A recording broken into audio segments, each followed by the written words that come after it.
Bienvenue à toutes et à tous.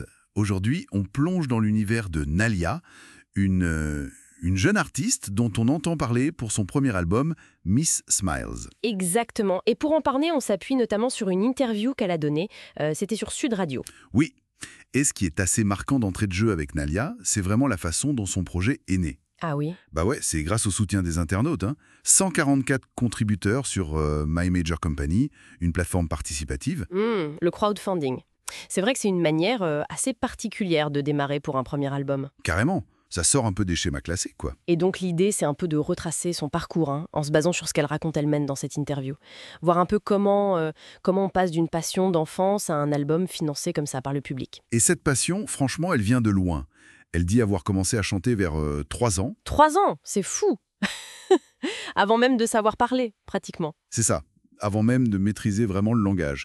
Bon, il y avait un terreau familial favorable, un grand-père sicilien qui chantait... Ah oui, elle le mentionne. Et une tante accordéoniste aussi, je crois. Voilà. Mais attention, pas des musiciens professionnels dans la famille. Plutôt un environnement mélomane, quoi. D'accord. Mais l'envie de chanter, elle était là tout de suite. Très forte. Et c'est là qu'il y a un contraste assez intéressant, je trouve.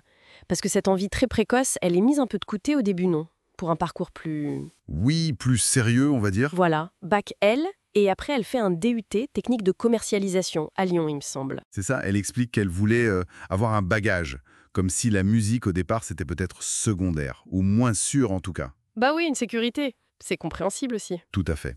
Et d'ailleurs, ce côté commercial, ça a peut-être joué un rôle, tu vois, pour comprendre après comment fonctionne une plateforme comme Major Company, le financement direct. C'est pas bête ça, possible. Et la décision de vraiment faire de la musique son métier, elle est venue plus tard. Une fois qu'elle était indépendante financièrement. Voilà, c'est là qu'elle a pu se payer ses cours de chant, qu'elle a vraiment assumé cette voix, comme une confirmation de sa voix. Enfin, de sa voix initiale, BOX et VOIE. Une démarche assez réfléchie finalement. Attendre d'avoir les moyens de ses ambitions. Et l'écriture, ça a suivi un peu le même chemin. Oui, elle a commencé ado, mais... Mais elle cachait ses textes, par timidité. C'est ça. Apparemment, c'est son entourage qui les a découverts un peu par hasard et qui l'a poussée. Ah d'accord. Les encouragements, ça aide toujours. Bah oui, et ça lui a donné confiance pour continuer. Ses thèmes, elle dit que c'est très personnel. Ça tourne autour d'elle, de ses proches. Très intime donc. Ouais. Et pour la création, le processus est assez clair.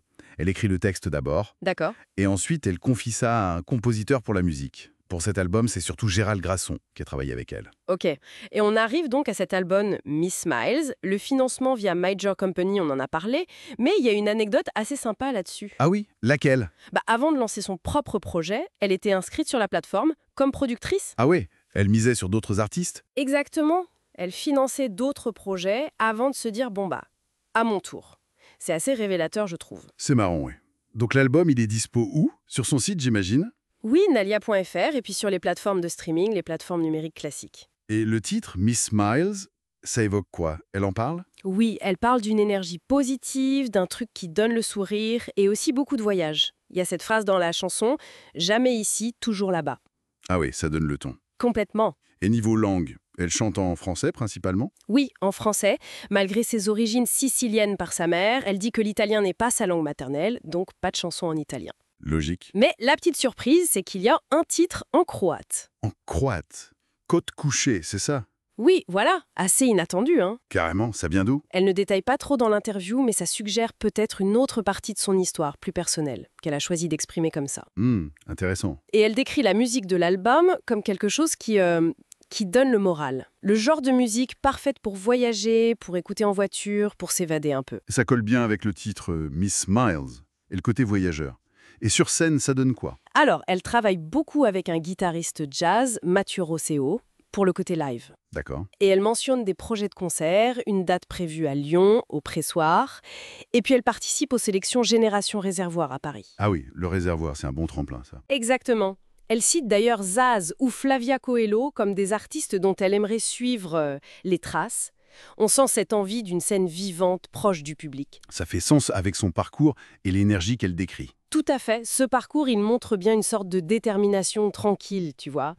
Un chemin pas linéaire, des études de commerce à la musique, mais avec cette émergence très actuelle, portée par ce lien direct avec le public via le net. Pour résumer, on a donc Nalia, une artiste au parcours réfléchi, oui, pas forcément direct, mais bien ancré dans une passion qui remonte à l'enfance. Et tout ça rendu possible par une communauté en ligne. Sa musique, elle se veut optimiste, pleine d'énergie, un peu nomade, le reflet de sa personnalité, quoi. Et ça amène une réflexion intéressante, je trouve, pour finir. Oui? Qu'est-ce que ça nous dit, finalement, l'émergence d'artistes comme elle qui passent par le financement participatif sur l'évolution du lien entre les créateurs et leur public aujourd'hui, dans cette industrie musicale qui change tout le temps? C'est une excellente question, en effet. Comment cette relation se reconfigure? Vaste sujet.